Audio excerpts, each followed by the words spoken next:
A proper introduction just in a few minutes as he walks into studio. He is here for us. And then we're going to talk a little bit about what are the changes that have occurred. What are we seeing in terms of research when it comes to cancer research? And it's fascinating for me. It's absolutely fascinating to think that there is so much progress that is consistently being made in terms of research. So today we're going to be talking to the good doctor himself, who's just finding his way here into studio. How is everybody today? It is Wednesday. It is one of those times in the week where, quite frankly, it's just one of those days. It's neither beginning of the week nor it's the end of the week. You're kind of getting middle child syndrome, hey Ted, with this Wednesday stories. So if you're having a bit of middle child syndrome today, you're not quite sure if you're coming or going, if you're Arthur or Martha, Susan or Sally, then hopefully here at the Social Network you can just dig into something that's interesting. As always, if you've got questions that you'd like to ask with regard to cancer, or even with regard to heart health, then we invite you to please WhatsApp us on 060 904 1056. And we are joined in studio. Yes, he has made it. We're so grateful to have him here. Good afternoon. Assalamu alaikum. How are you? Good, and you? I'm good, thank you. So today, folks, you can hear the voice has just stepped in here.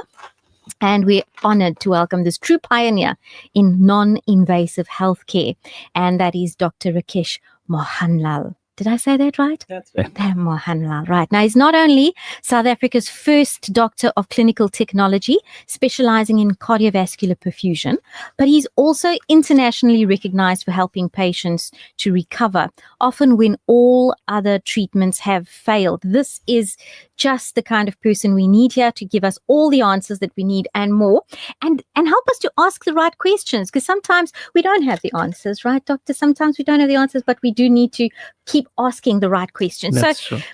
Dr. Mohanlal has over 28 years of experience, folks, and that is in both local and international medical fields. And he's worked in advanced cardiac surgery. Now he focuses on cutting-edge, non-invasive treatments. Yes, this includes, this is just after my own heart here, full body biofeedback, 3D heart scans, and external counter pulsation therapy. Now, he is the founder as well. I have to read you these accolades, because if you've not come across him before, then it's important that we understand exactly who we're speaking to. He's the founder and the patron chief of the International ECP Association that represents nearly 200 doctors worldwide. And he leads the Heart and Healthcare Center in Durban North. And that's where he treats everyone from toddlers to great-grandparents for various illnesses. I know you've got your questions ready on 060 904 1056. Send them along in the meantime. So we're going to get into a conversation to reshape how we understand one of the most feared diseases of our time. If I say to you a disease, that's like a dread disease, something you fear. Ted, our sound engineer, what comes to mind for you? Bone cancer. There we go. It's cancer. Absolutely, it is cancer. Now, while mainstream medicine often focuses on genetic mutations and aggressive treatments, a growing body of research is challenging that narrative, and it's pointing instead to insulin resistance, the role of chronic inflammation, parasites, and even our circadian rhythms. So there's a deeper, more systemic story unfolding, and with us, we're going to unpack this story, help to understand the story. And Dr. Mohanlal is just the person to help us make sense of the complex findings and explore new lifestyle, diet, and emerging integrative approaches that can define and redefine both prevention and healing. And I want to welcome you properly onto the show, because, wow, thank you so much for making the time to be with us today. No problem, ma'am. It's great to be here. It's nice to be with the listeners again. So let's see what we can do to shed light on the subject. Yes, because people do hear the word cancer and it's like, it's as if you've had just a life sentence. Mm-hmm. I think fear is not a good thing. Yeah. Because it's not a resolve or solution for any problem. So I think us being afraid of something is not going to make it get better. Right. In fact, it's going to make it get worse Yes. because we don't open ourselves to finding solutions.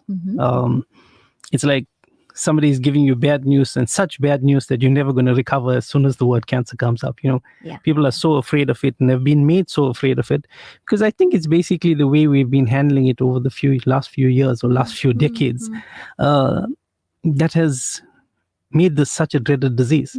The fact that there are other diseases in the body, and because we know how to deal with them, we're not so afraid anymore. So it's not a matter of whether the disease is frightening or not. It's a matter of how we're handling the disease that's scary to us. And particularly when it comes to cancer causing fear, I know fear equals cortisol equals change in pH in your body, which is going to be counterproductive. That's true. So, I mean, you're not going to heal easily when you are frightened of something. Most diseases are psychological, believe it or not. And you'd say that how would something manifest into something physiological or anatomical being coming from the mind, basically. But I can give you an example. If you know about pets, like for example, a fish, if you take a fish out of its environment and put it into another tank, it gets something called white spot disease. Now, this is due to a change in environment and due to a change in temperature. This is a psychological disease in the fish. Really? That actually manifests as white spots on its skin. So you can literally see the white spots come out. And after a few days, the fish, if it's not sorted out, will pass away or die. And the amazing thing is the rest of the fish in the tank would get white spot disease. Now, how do you explain this? Because you've taken something psychological and manifested into something physiological and anatomical, because you can actually literally see the changes and leading to the death of the fish. So I have to accept and agree with what you're saying, that putting fear into somebody is not part of the reparatory processes. Yeah. And one fish looks at the other fish and says, uh-oh, he's dying, I'm next. And the next thing you know, it's dominoes. I've literally seen that in patients. I mean, how many times have you seen or you heard of where one brother dies and 2 or 3 weeks later, the next brother passes away? Well, so how did that work? Do you think the genetic material programmed them to die one after the other, or was it psychological? So interesting that you bring that up. So my father passed away of cancer, pancreatic cancer, and that's going on for 5 years now. And within 3 months of his passing, his brother passed of lung cancer, which had never been diagnosed. You see, I don't know. Was that psychological? Yeah. So the genetic programming, like what we said, we spoke about genetic programming, and for years we've been saying that cancer is genetic. Yeah. Today we see more light shed onto the subject, saying that it's not genetic; it's probably a metabolic disease. And one has to understand, metabolism or metabolic diseases would change the physiology of the body, sometimes for the worst. Yeah. And what would happen is the body would adapt accordingly to try and work with what it's got. So, for example, if your pressure is too high all the time, or your sugar is too high all the time, or you're forming toxins in the body that you're not getting rid of, like waste products, like metabolites, like lactic acid, urea, uric acid, inflammatory mediators, tumor necrosis factors, so on and so forth. Right. If your body doesn't eliminate this fast enough, it's going to accumulate some way. So this becomes a metabolic disease. But actually, I would not move away from the genetic material, because we've seen over the years, I've done a study for a Russian technology called Stranic Virtual Light Scanning, where it was a British company that gave me the study to do in South Africa, 60 patients, non-invasively, and we did 2 international publications of it. Right. So the test is brilliant. What it does is it looks at color coordination. So we'd find patients who see white on the wall and say that's white, and the next patient says that's off-white. Some people see red, some people say burgundy. So how come you change in color perception? Yes. So that's associated with some sort of pathology in the body. Okay. So if there is some sort of illness, it changes your color perception. Can you believe that? Wow. So what the Russians did was, they took patients, for example, with diabetes and asked them all the primary colors and all the colors that they could get. And they found out what was a common fault in all these patients. And then they found, for example, diabetic patients see a white wall with a tinge of yellow and green. And then they said, okay, conversely, if we ask the person, is that white? And they say, no, it's off-white, then we know they're diabetic. That's amazing. So they did it for every organ of the body and found that all the cardiac patients mistook a certain color, and all the patients with high blood pressure mistook another color. So what they did was they built a program, right? And conversely did the program. So what they did was they showed us, they let me run a short video, and then it sits in your temporary memory for 2.5 minutes. And what they do is they take the same video, play it again, and then they blur the picture. So then they have palettes, and you construct the colors that you see in the picture. So for example, if the brown is less, you'd increase it, and if the purple is more, you decrease it, and you create the color perception of your brain that you saw in that video that stays in your brain for 2.5 minutes in your short-term memory. From your change in color perception that you put on that board, they will identify what organ is malfunctioning in the body. And from the degree of variation of color perception, they know how bad the organ is functioning or dysfunctioning. That just blew my mind. So it was amazing because we just could blew my diagnose mind. so many things with this machine. It was unbelievable. We did 60 patients. As I said, the success rate in terms of correlating it with other tests like blood tests and x-rays was unbelievable. We did 2 international publications with it. And unfortunately, I didn't push with that treatment anymore because I got too much on my hands. But getting to the point that I'm trying to make is that the study then showed me that every organ in your body is genetically programmed. So everything from how long your heart would survive to how long your brain would survive before problems start. And it might sound far-fetched, but everything in your body is literally genetically programmed. Because But now, I suppose that makes sense if we talk about some of the work of the epigeneticists, right? Talk about David Sinclair, and he talks about how the supplementation that you take, the diet that you're on, can actually increase the length of your telomeres. And so then that alters your genetic code, as was my understanding, to actually increase your lifespan. I don't believe in increasing You don't? lifespan, Okay. unfortunately. You I think- believe in God. Okay, so you think your genetics... I think in terms of lifespan, He's given us that date and time, whether it's a bus Yes. hitting us or cancer taking us. So no offense to anybody else. No, This is my absolutely. personal perception. That's perfectly fine. Like I say to all our patients, I'll improve your quality of life Yes. because that's what He's given me power to do. But I Okay. won't change your time of death Okay. because that's what So- He hasn't given me power to do. Okay, so So- reversing the aging of So the cells. in I'd other words. say you impact on how the cell ages. Okay. Yeah. So genetically, if you've programmed, for example, we talk about the same test, we can see that if you're genetically programmed to have diabetes at the age of 50 Mm-hmm. and you are taking care of yourself in inverted commas, Yes. because I don't know what taking care of yourself means today, Yeah. but if you are taking care of yourself in a good way, Mhm. you'll find that the patient is already reached 60, but he is not diabetic as yet, Okay. and vice versa. If the patient is 40 and is not taking care of himself and is supposed to only have problems at 50, he will already be diabetic at 40. So from there, I saw that each organ in your body is genetically programmed to die at a certain stage.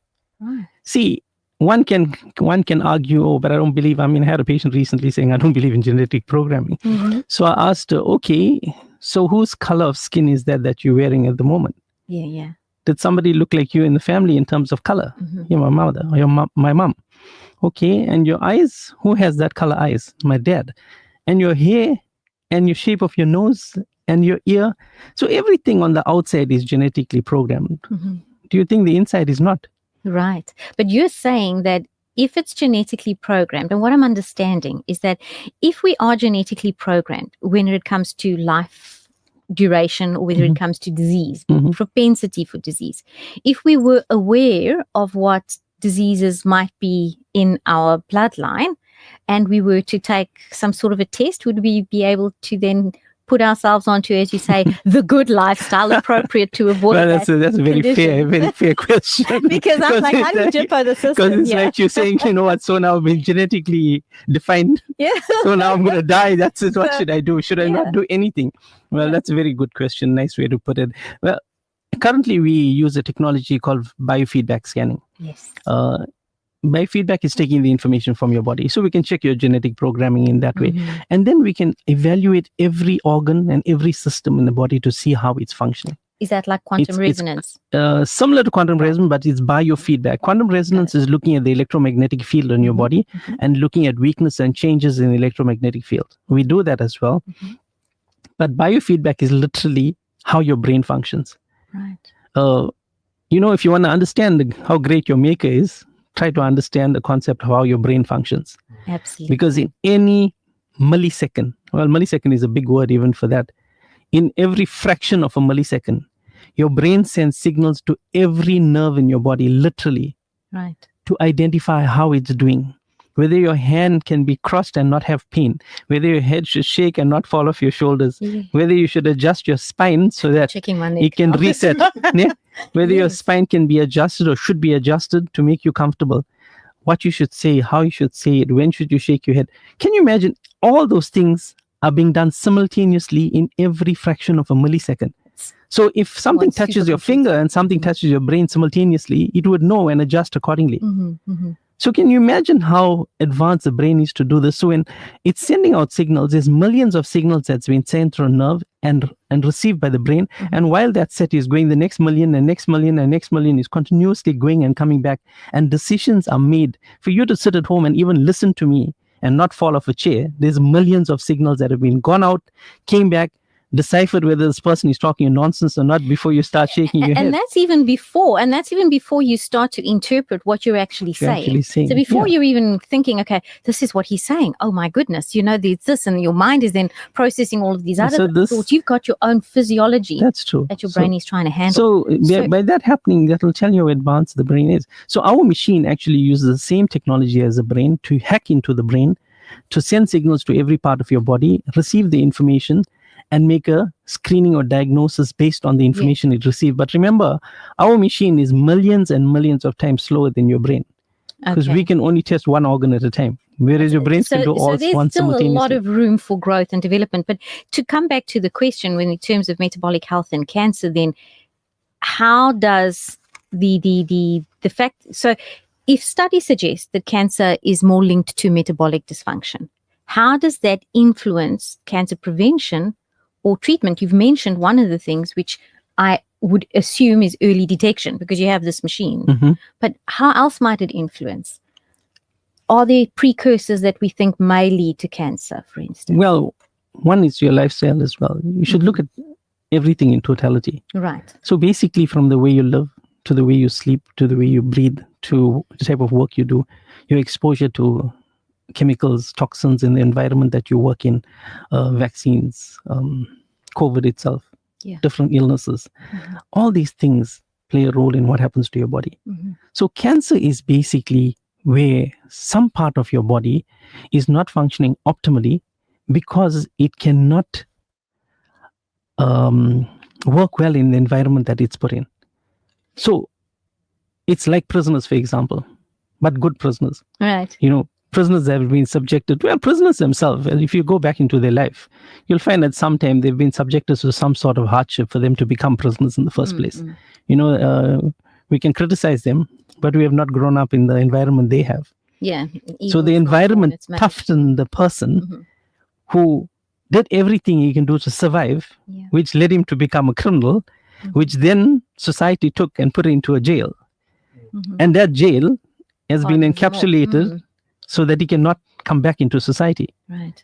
So this is how we react to what's happening in our body in terms of how we're encapsulating things that are not working properly. So when we say metabolic disorder, it's a big word, but it's basically telling you things are not working as they should. And because of that, we have some problem. And because of that problem, the body found a solution.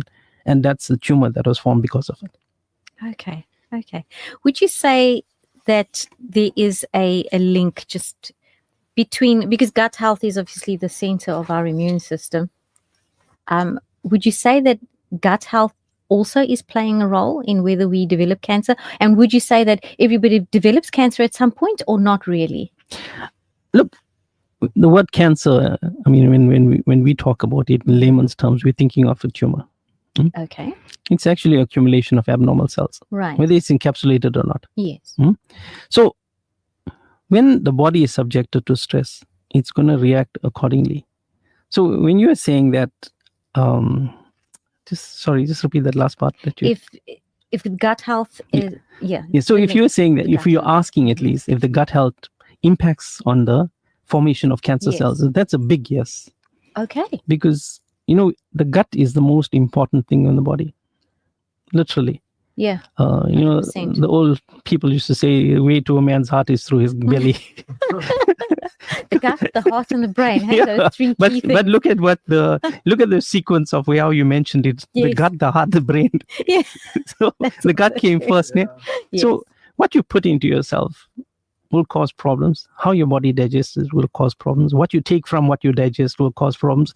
So the way we eat, firstly, impacts on what happens to us. Right. What we eat impacts on what. Today, I mean, like the word I said, or how I phrased it, people living healthy. What is living healthy today? Because if you're telling me I'm eating healthy fruits, today fruits are sprayed with insecticides and pesticides. Yeah. How do you know they're healthy? They're genetically modified fruit.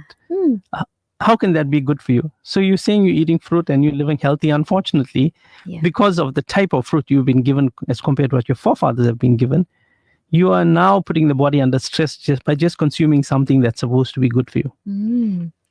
Then you talk about meat. Then we say meat is bad for you. Actually, nothing is really bad for you. It's a type of meat that's bad for you. Because today we grow a chicken in 3 weeks instead of 3 months. Yeah, that's also how is that possible? You force grow it with steroids. So when the steroids are injected into the animal, they're coming into you when the animal dies. And they end up in the water. So they end up in the water eventually through the stools and the way things are not even properly done here, no offense. So we get stools going into the ocean, and that's where we're getting people getting sick. So you are taking in all these things to your gut. Then if the gut is not cleaned efficiently, then what would happen is that your absorption is poor. Because it's like a sludge system, like a pool that's cleaning mechanism, or the sand is not cleaned. So what would happen is that you get sludging. Remember that we come to intermittent fasting if we're jumping the gun. What does it do? When we say intermittent fasting, is that really a fast? So basically we're saying eat your food, for example, at 7 o'clock and stop. And have your next breakfast at 9 o'clock. So this is sufficient time for the body to do its work. Remember, that period that you don't eat food gives a chance for the janitor to mop up.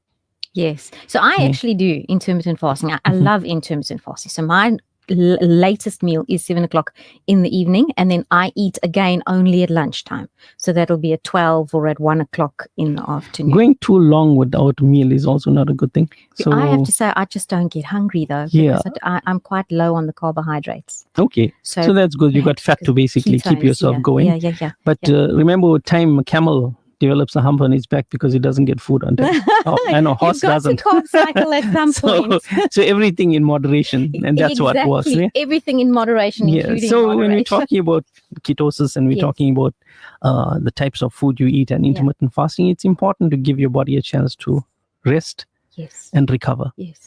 Sleeping does the same thing. You only repair when you sleep. Not sleeping on the sofa and watching the television, and not sleeping on your bed and looking at the phone.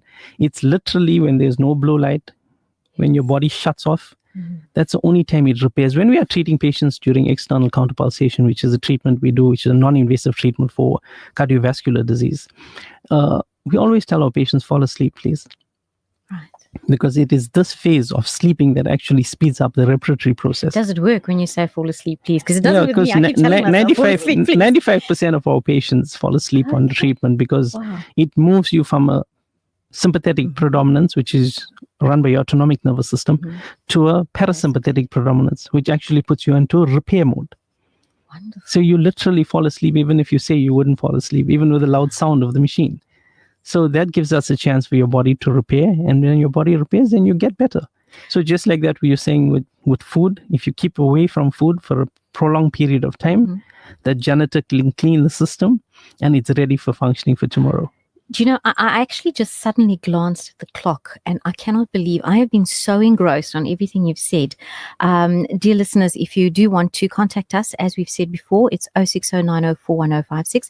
We're on the social network this morning with me, Rabia Carvalho, and Dr.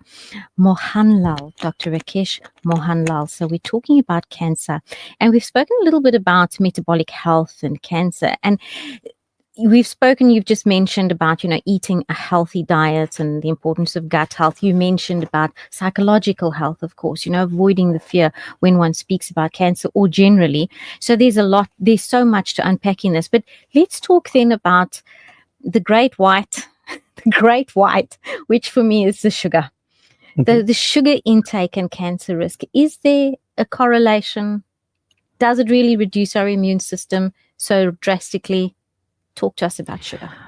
Look, sugar in the long run, if you're using it, then, and if your body cannot control it. So you find patients that have 4 teaspoons or 5 teaspoons of sugar, 8 teaspoons of sugar, are not diabetic. Right. So their body can auto-regulate the sugar. Again, it comes down to genetics. Okay, if your parents are diabetic, you're generally going to be diabetic. You can slow down the process, or you can speed up the process. When you said you can slow down the process, then I felt better. Yeah, you can slow down the process by the way you look at yourself and look after yourself. So if you know you come from a genetic programming where people are diabetic in your family, then Right. try and keep away from it. But when we're talking about cancer, then you talk about cancer is a cell or group of cells that work with high sugar levels. Mm-hmm. Okay, so the higher the sugar level is, the faster they grow and the stronger they grow. So you want to basically eliminate the sugar from your meals as much as possible to starve the cancer cells. Yeah. See, so that is why in patients who have cancer, we advocate decreasing your sugar intake and maybe going into a keto diet which uses fat instead of sugar. Yes. So sugar is not the bad thing. It's whether the person can handle it or not. And so, of course, it also too much of a good thing is always going to be like bad everything. thing as And well. like coming down to genetic programming and sugar, for example, when I was in Saudi Arabia, when I worked there was a heart surgeon who worked with me from Finland, very good guy. So when he was making tea, and he asked me, can I make a cup of tea for you? I said, okay. How many sugar? I said, I don't know, 4 or 5. He said, 4 or 5 teaspoons. My God, what are you going to do to your body? So he said, can I make your cup of tea for the next 3 days? And after that, you do it yourself. I said, okay. So for 3 days, the doctor gave me, or the heart surgeon gave me tea without sugar that tastes like hell. It was just like hot water. Mm-hmm. And so we followed that regimen. And on the 4th day, he said, okay, make your tea for yourself. And I put in my 3 or 4 teaspoons of sugar and took in the first sip and the second sip. And then I had a headache like I was going to die. Yeah. And from that time, it's now maybe over 25 years now. Mm-hmm. I cannot have sugar in my tea. Yeah. But the amazing part is, unfortunately, that doctor died from cancer. Oh dear. So, Shame. yeah, So I mean, it gets to so a person who didn't have sugar in his tea, but he eventually passed away with cancer. Yes. So But that's we where try. I see the genetics come in. But then again, he lived to a good old age. And I'm sure if he didn't live the way he's supposed to, then he would have might died have much had it earlier, maybe, or he earlier. might have had cancer much earlier. Right. Yeah. I have to say, once I stopped sugar in coffee or sugar in tea, you can't go back to it. It's just difficult. It's very difficult. And speaking to go back to it, please stay with us. Don't go away as we come back from the adverts, but we do need to take a quick ad break, and we'll be back with Dr. Mohanlal. I keep getting That's that right. name right. Mohanlal, correct. Right after the break, you're with the Social Network. We'll catch you after this. Looking to book your next holiday? Make your way to One Stop Travel and Tours. At One Stop Travel, we offer a wide range of holidays at the most competitive prices. Group tours, tailor-made holidays, cruises, transfers, accommodation, travel insurance, and car hire. Visit our website on www.onestoptours.co.za for our current Turkey specials, Mauritius school holiday deals, and Umrah packages. Choose from a multitude of pre-made packages. Visit one of our branches in Overport, Gateway, Musgrave Centre, Fordsburg, Westwood Mall, Pavilion Shopping Centre, Chatsworth, Phoenix, and Cape Town. Contact us today on 0860 109 500. One Stop Travel and Tours. Your one-stop travel shop. This Azan is sponsored for the Isale Sawab of Marhum Muhammad Farooq Latib and all Marhumin. May Allah subhanahu wa ta'ala grant them the highest abode in Jannah. Ameen. أعزائي المستمعين، حان الآن موعد أذان العصر لمدينة دربن وما حولها. الله أكبر الله أكبر الله أكبر الله أكبر أشهد أن لا إله إلا الله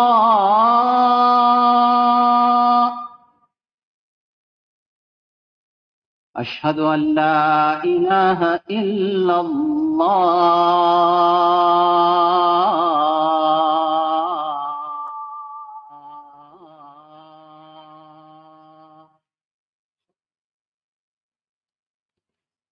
أشهد أن محمدا رسول الله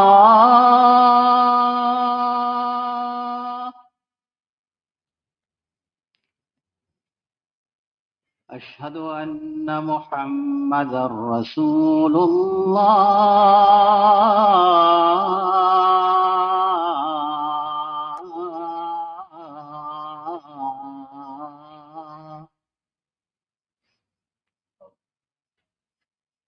حي على الصلاة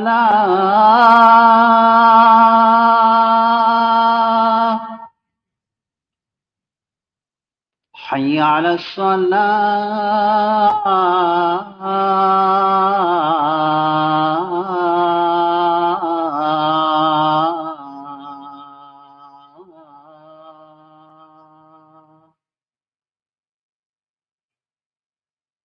حي على الفلاح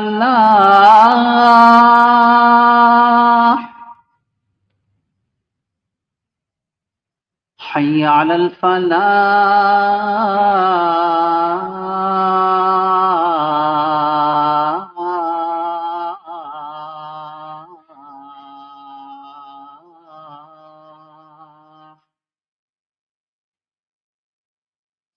الله أكبر الله أكبر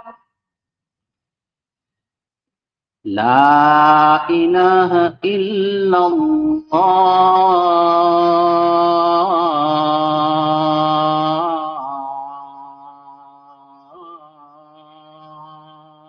اللهم رب هذه الدعوة التامة والصلاة القائمة آت محمدا الوسيلة والفضيلة وبعثه اللهم مقاما محمودا الذي وعدته وارزقنا شفاعته يوم القيامة إنك لا تخلف الميعاد. This dua brought to you by Simplex Radio, South Africa's leading retailer of appliances, car sound and home theater systems.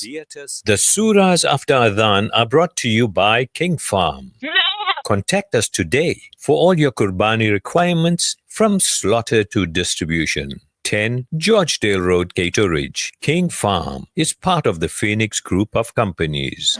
بسم الله الرحمن الرحيم قل هو الله أحد الله الصمد لم يلد ولم يولد ولم يكن له كفوا أحد بسم الله الرحمن الرحيم قل أعوذ برب الفلق من شر ما خلق ومن شر غاسق إذا وقب ومن شر النفاثات في العقد ومن شر حاسد إذا حسد بسم الله الرحمن الرحيم قل أعوذ برب الناس ملك الناس إله الناس من شر الوسواس الخناس الذي يوسوس في صدور الناس من الجنة والناس. Having a clean, comfortable home is every homeowner's pride. That's why Khan's Chemicals have developed and manufactured prime yet affordable quality household brands Starlight, Miracle Mum, Exterminate and Angie to care for your home and family. With a wide range of fabric softeners, dishwashing liquids, bleaches and all-purpose cleaners, pine gels, bubble baths and much more, Khan's Chemicals ensures your home remains our #1 priority. For sales and other inquiries, call 011 933 4021. Khan's Chemicals, cleaning your home the way you want. Education, health, dignity, empowerment. These wishes all begin with water. Africa Muslims Agency is committed to providing clean water to the thousands who still live without this basic human right. Support us in giving the best of charities. Provide a water well for 16,500 Rand or a borehole for 55,000 Rand in Afghanistan or 65,000 Rand in Africa. Gain Thawabi Jariyah and help communities to reach their full potential. Africa Muslims Agency, empowering, educating, inspiring. Get ready for an exciting weekend of fun and entertainment at the King Farm Agri Fair on 17th and 18th of May. There's something for everyone, from thrilling rides, fun games, scrumptious food, amazing stalls, live entertainment, and premium livestock for Qurbani on view too. So head down with your family and friends to 10 Georgedale Road, Caterridge. Entrance is free. King Farm Agri Fair. It's the perfect way to spend your weekend. King Farm is part of the Phoenix Group of companies.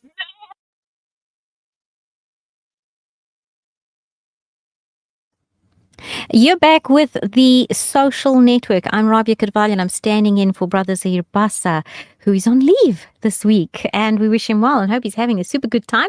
We're in studio with Dr. Rakesh Mohanlal and we are having a fascinating discussion today.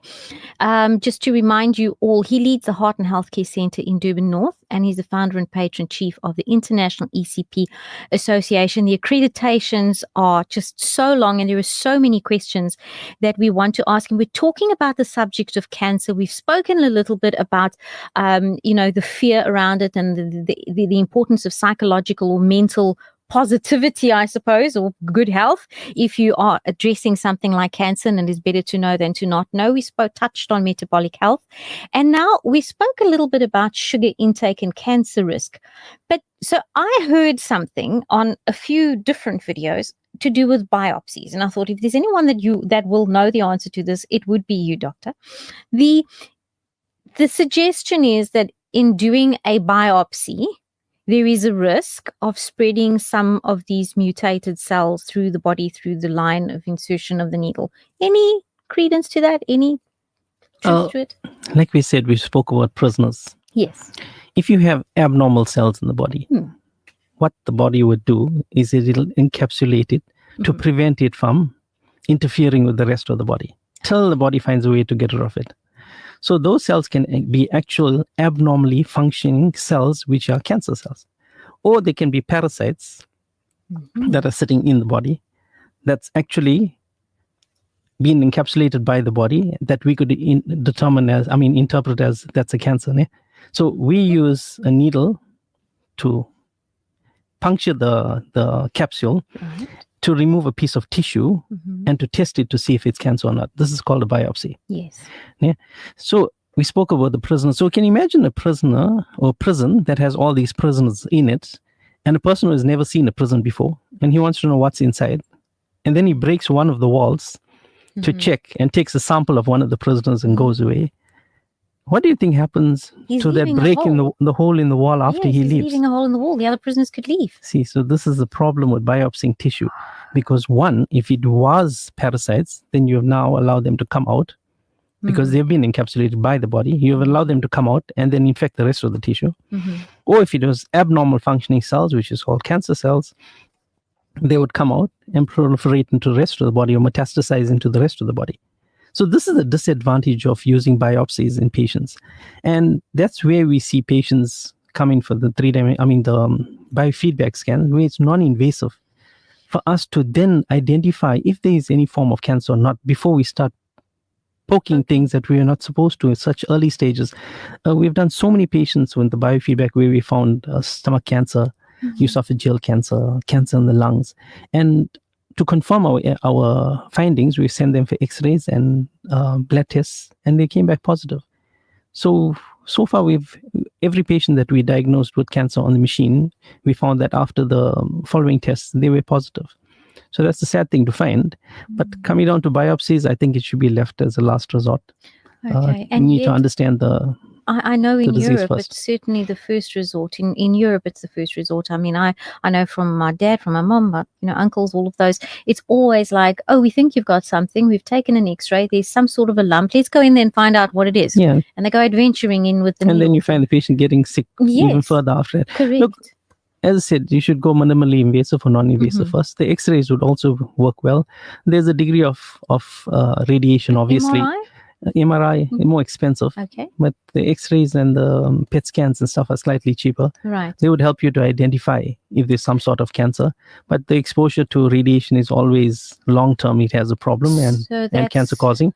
But as I say, non-invasive first, second x-rays and PET scans, and MRIs and stuff later. So on that topic, on what you're talking about, the radiation, immediately my thought goes to mammograms and how you go into these mammograms and it's like compulsory every year. And I just feel like, all those cartoons where you go through the X-ray machine and they set you on fire.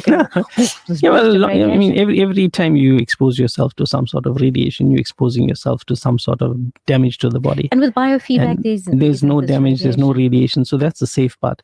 And I think today we see a lot of videos that are coming out that are showing that they are amazed, the Joe Turpin's protocol where he used fenbendazole and ivermectin to eradicate cancer in the body that had metastasized to many of the organs. But I see that a lot of them are claiming that ivermectin and fenbendazole will do the job. But this is the problem because... I'm so sorry. We do have to take the news. It's on the dot, on the time. We're going to come back and talk about fenbendazole and ivermectin, two of my favorite topics as well. And let's have the news. Radio Al-Ansar. An informative Islamic global perspective. This is Al-Ansar News.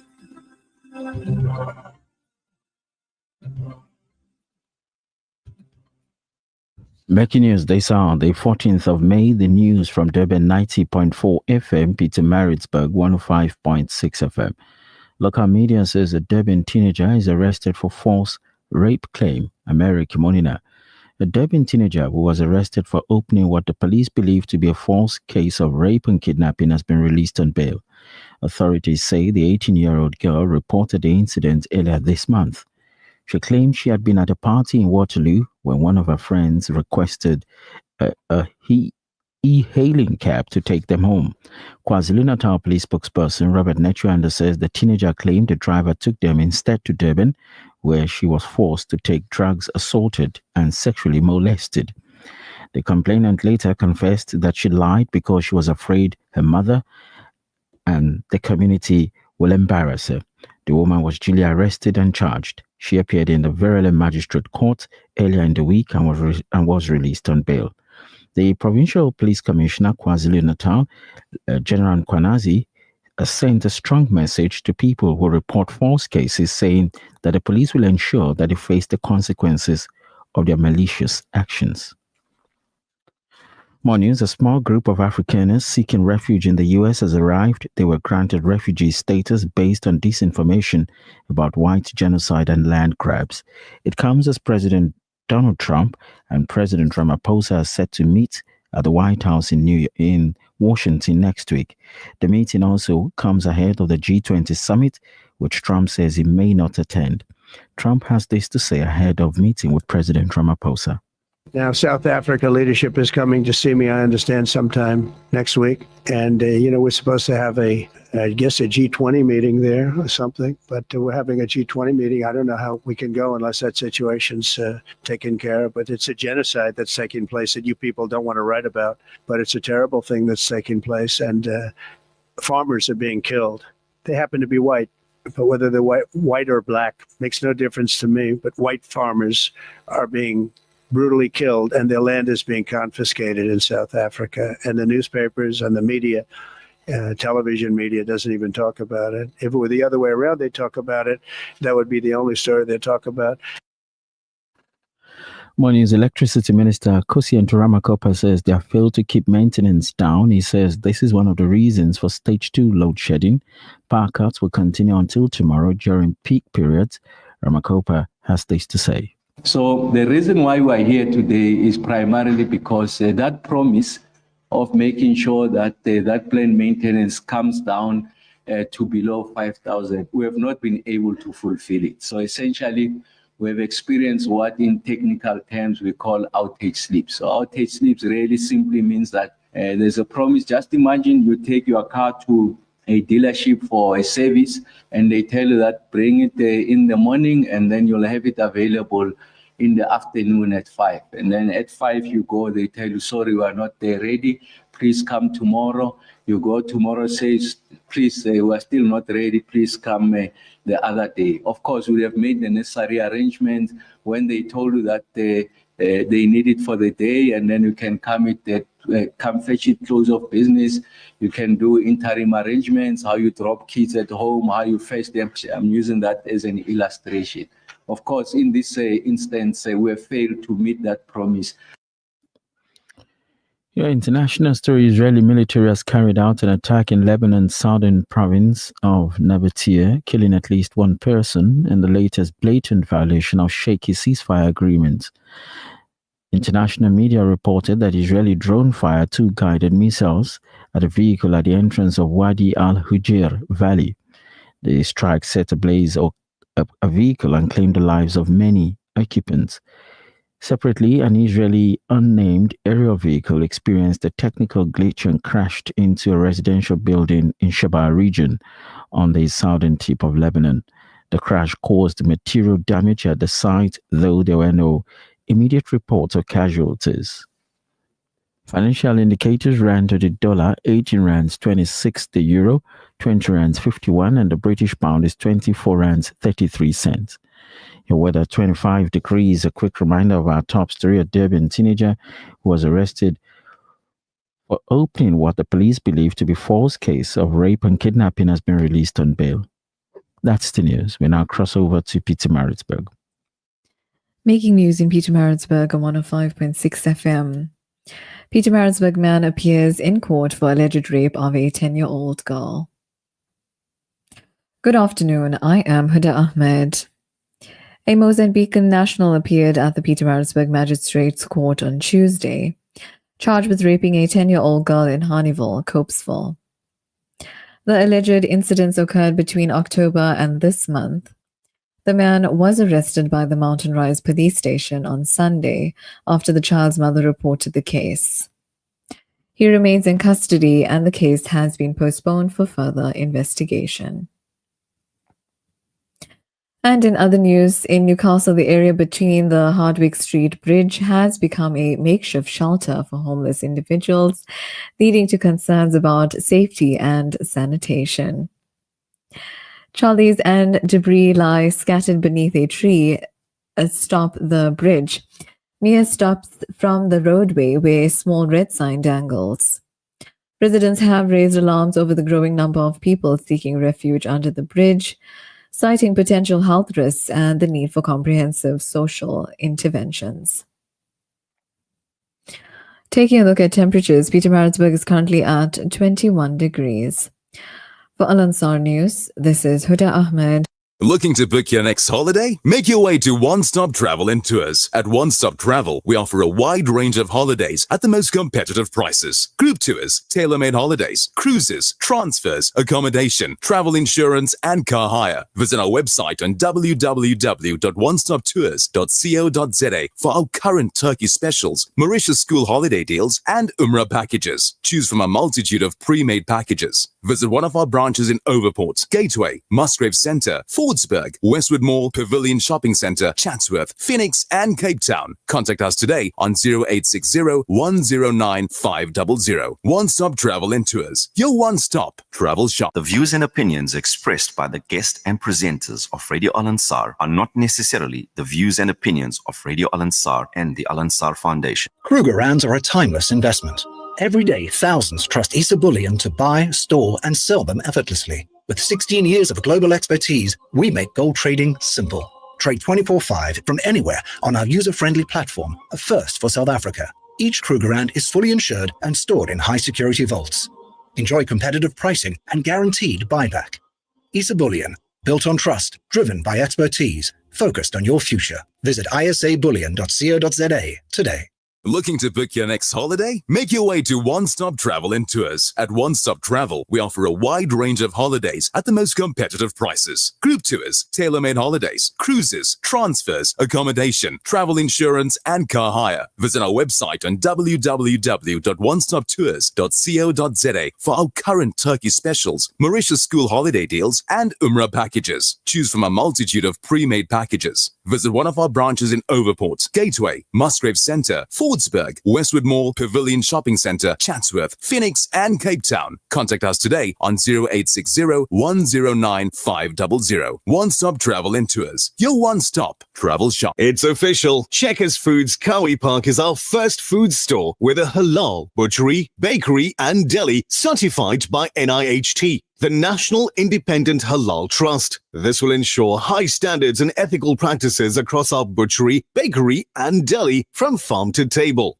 So visit Checkers Foods Kawi Park for an exceptional shopping experience that keeps getting better and better. Looking to book your next holiday? Make your way to One Stop Travel and Tours. At One Stop Travel, we offer a wide range of holidays at the most competitive prices. Group tours, tailor-made holidays, cruises, transfers, accommodation, travel insurance, and car hire. Visit our website on www.onestoptours.co.za for our current Turkish specials, Mauritius school holiday deals, and Umrah packages. Choose from a multitude of pre-made packages. Visit one of our branches in Overport, Gateway, Musgrave Centre, Fordsburg, Westwood Mall, Pavilion Shopping Centre, Chatsworth, Phoenix and Cape Town. Contact us today on 0860 109 500. One-stop travel and tours. Your one-stop travel shop.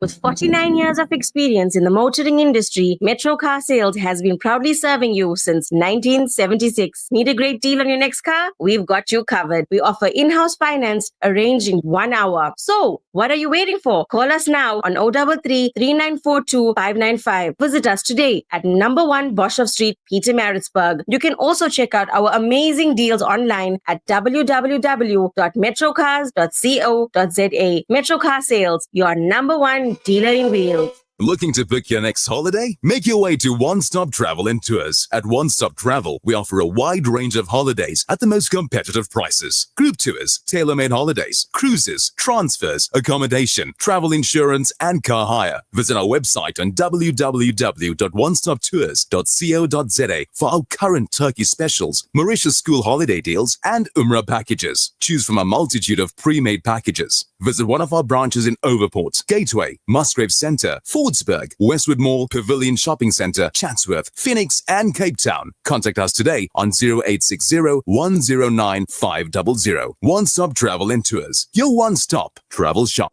Station for Conversation, Radio Al Ansar. You're listening to The Social Network, only on Radio Al Ansar. I'm Rabia Carvalho, and I'm standing in for Brother Zahir Bassa, who isn't here today because he's on leave. And I'm talking in studio, having a fascinating conversation with Dr. Mohanlal. And we were talking just before the break about sugar and the cancer risk. And then we touched on biopsies and the whole concept of a tumor being like a prison. And you've gone in there and you've created a hole and something is going to run out. And you said something about it could be parasitic. Now, what is the difference? Because there's lots of anti-parasite treatments out there, from the natural stuff of pawpaw seeds and honey, all the way to your, I don't know, one of the brands, Vermox, that comes to mind. And then you've got what I always think of as the big boy, which is your fenbendazole or your ivermectin. What is the difference then? And why would one go with ivermectin, fenbendazole versus, basic over-the-counter dewormer? And does it have an impact on the body from cancer perspective? You see, I like to liken a lot of things to cars, because that's what I did for a living when I was young, and that's how I paid for my studies. There's a sound in a car that's irritating you, and you take it to a mechanic, and he starts with the headlights, and he changes the headlights, and the bumper, then the engine, then the seats, then the dashboard, and he changes every part of the car, and you still got the sound in the car. And later you realize one of your kids left marbles in the door and that was bumping every time you hit a speed bump. And that is the wrong way to approach a situation. So I believe diagnosis is 70 to 80% of the solution, the correct diagnosis. So this is why I say, if you do something like a biofeedback test, sorry to always go back there, but we can identify if it is cancer or if it's a parasite. Now, taking parasitic medication on its own can make you sick if you don't have parasites in your body. So also, if you have parasites and you don't do it in a proper way, remember, if you try to hit anything, it would hide. It wouldn't stand there. Correct. So if you try and go for a parasite or a worm or whatever it is, it's not going to stay in the stomach and wait for you to kill it. It's going to migrate to something else in your body or another part of your body. And we see it goes into the tissue and it goes into it goes into the spine. In some of them where you have microcytic or microscopic worms, they actually literally go into the spine like Ascaris. Oh my goodness. And they form perineural cysts in the spine, and some of them can actually pass the blood-brain barrier. So this is the dangerous part. If you chase them away from the stomach, you better know what you're doing. You better know how to weaken them first, encapsulate them second, and then get rid of them third. So, and how do you do that? So we have a system of natural medication that is Right. designed to do that step by step. And how we do it is, again, identification first. Which worm, parasite, microorganism, bacteria, fungi we are talking about first. The the biofeedback test would identify that. Okay. Secondly, where is it located? Is it in the gut? Is it in your pancreas, like what you said?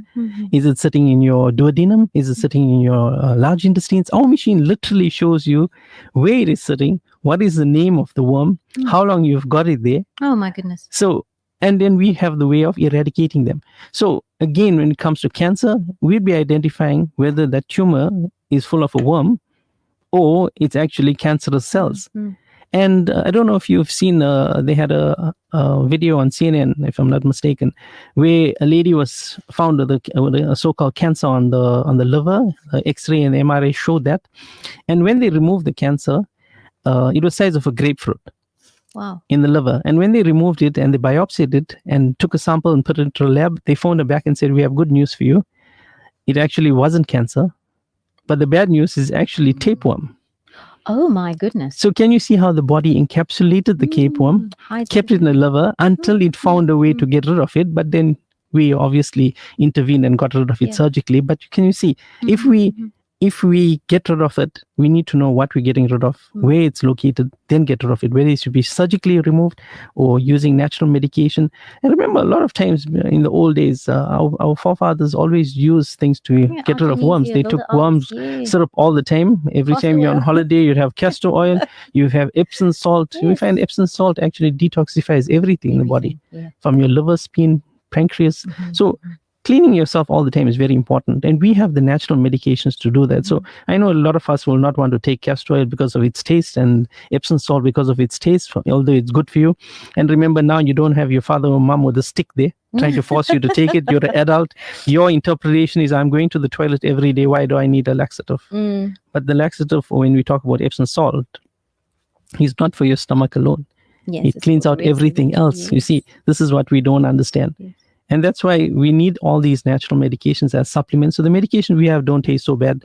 And we do it over a period of time so your body is able to adapt. You know what I love the most about what you're talking about, and you're talking about biofeedback, and I think it's important that we do come back to it, because that's the point of it now. There's a full body biofeedback is different to your kind of typical medical, as we were saying in the break, medical doctors come out of medical school and they specialize in something.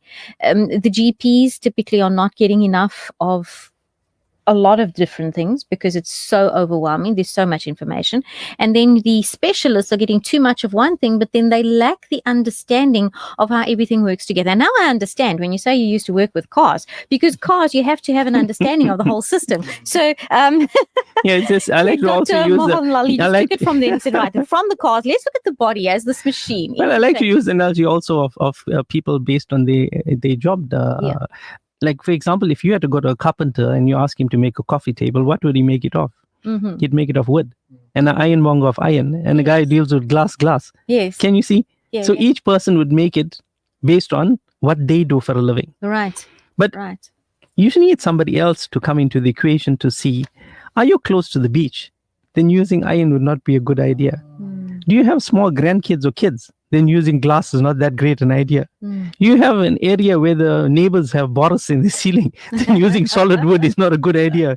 So can you see? You have to understand what you're dealing with. You've got to do so you need to have one person that has a very good overview of the entire situation. And that is how you'll be able to make the proper decision or an informed decision on how a treatment protocol should be drawn up. And so that's a huge change that we're seeing in terms of, you talk about the concept of medicine and this biofeedback. I want to say almost it bridges medicine and energy, right? Because it's reading all of it. And it's huge. It's a huge thing. What are the kind of treatment protocols that you think might develop in the future out of this? How do you see this playing out? Because already you're doing biofeedback to analyze, biofeedback to treat alongside other treatments, right? So if it is, for example, if you're asking if it is cancer, what do you do? Right. We said if it's a parasitic invasion, we'd use medication. Right. If it's cancer, like a tumor, Right. like a neuroblastoma, for example, in the brain, what would you do? Then we'd refer the patients for treatments. We are part of a team called Organization de Scalene, which has developed the entire machine, or the groundbreaking machine called the cytotron. It's used for tissue regeneration and degeneration. So what the cytotron does is it literally sends a beam into the brain, into the tissue or the cancer. So it depolarizes the cell membrane of the cancer tumor. Okay. So remember, once that happens, the glucose cannot get through the cell membrane into the tumor. So what happens? The ATP stores actually dry up. And it becomes like a tumor and disintegrates. So the same machine can be used for degeneration and regeneration. So in regeneration is used for growing the disc on the knees and the spine. And recently on Netflix, there was a movie called Lucas World. And I was telling you about that, where it was used in cerebral palsy child. And the child couldn't walk or talk. And now the child is in grade 11 and actually has a girlfriend in a normal school. And this is, after that, we've got 6,400 applicants for the treatment. And unfortunately, the only place they're doing the treatment now is in Mexico. So we have to refer the patients there. I did try to get the machine in South Africa. I was going to say, so when are the plans? I did actually speak to the government to bring the machine into South Africa when we're having a problem with the oncology department and the machine broke. But I think in South Africa, no offense to anybody, things take a lot of time. And this is where it frustrates people like us who move very quickly. And you can't get things done very quickly. But if you're talking about a laser, for instance, so you're sending a signal, you are being able to access tumors that thus far are inoperable and kind of therefore hopeless. That's so right. Now it's no longer hopeless. That's like the tests that were done. We did a study on the cytotron. We found that on end-stage patients, that means after the surgery, after the medication had failed, surgery had failed, chemotherapy had failed, we got a 37.5% success rate in end-stage patients. That means they were given a few days to live. What percentage was that? 37.5% success rate. Sure. So, I was saying to one of our patients recently, if you want unconventional results, you cannot do conventional treatments. Correct. Yeah. And the sad part is that you look at the success rate in treating cancer, it's very low. And the patient suffers a lot through all these treatments, and they put through this hells literally just to die at the end. And they have no quality of life before they die. And then what happens is the family then goes and does a 5K run and collects the money and give it to the same doctors to continue the same sort of approach to treat cancer unsuccessfully. So that regeneration and the degeneration, regeneration, could you take somebody who's been for surgery, who's had as I said, end stage, and then help them? No, once they said, they're clear now, but the body has severely broken down because, let's say, of chemotherapy. Yes, so you're asking, can you do it on the cells around the area where the tumor was removed to prevent it from growing in? Yes, you can do that with the cytotron. But there are other technologies in the world, like the Oncothumb from Hungary, where it uses heat to denature the cancer tumor, and it becomes dysfunctional with time. There's also something I read about to do with ultrasound, very high frequency. You can use high frequency ultrasound and sound waves to actually obliterate the cancer cell with time. So that's another technology that's out there. And then there's the Ice Cube that's in Israel. They have a technology where they insert a needle into the tumor and ablate the tumor. So you cryoablating the tumor. So you freeze it literally, and then it literally dies after that. So there are technologies out there. Unfortunately, it's not coming into the system because our system takes very long to change anything. So our medical aids will take forever to pay for something like this. And my own personal opinion, and I may be wrong, I mean, if Big Pharma is still making a lot of money from all of the rest of the stuff, why would they want a treatment? That there's always a story. my own thing. Now, you had some interesting information that you wanted to give us also in terms of the mammogram and radiation exposure. So that, again, biofeedback. As I said, the thing is with, biofeedback in terms of the diagnosis. So it helps screening in a very safe way. Then we talk about the treatment. Remember that the cytotron does not use radiation to work. The Oncotherm does not use radiation. Even the needlewood cryoablation does not use radiation. So these are safer technologies to use. I remember when I worked in Wentworth Hospital in bypass surgery, we did isolated limb perfusion. So if there was cancer on the limb, we literally would tie the limb up with a tourniquet and then circulate the blood through a heart-lung machine and then send anti-cancer medication into the patient, anti-carcinogenic medication into the leg, circulated and increase the temperature to 43 degrees Celsius. Remember, at 43 degrees Celsius, cancer cells cannot survive in the body. So we increase the temperature, circulate it through the system, put the medication, then remove all the blood from the leg, put in fluid, wash the system out literally, and then put in donated blood, and the patients would get better. But 43 degrees for a human being, At 43 degrees, unfortunately, if we expose the brain to 43 degrees, then we have a problem. But at 41 degree, we don't have that problem, amazingly. Do you know your brain, your body functions at a temperature of 37.5. If we drop your temperature to 32, you will actually start having fibrillations, means your heart will start getting arrhythmias. And at 28 degrees Celsius blood temperature, the heart stops completely. Wow. 28 degrees, can you imagine that? We are truly wonderfully So that made. shows you how God made us, that we can auto-regulate so well that a person in Finland at minus 50 degrees is still surviving and his heart is not stopping.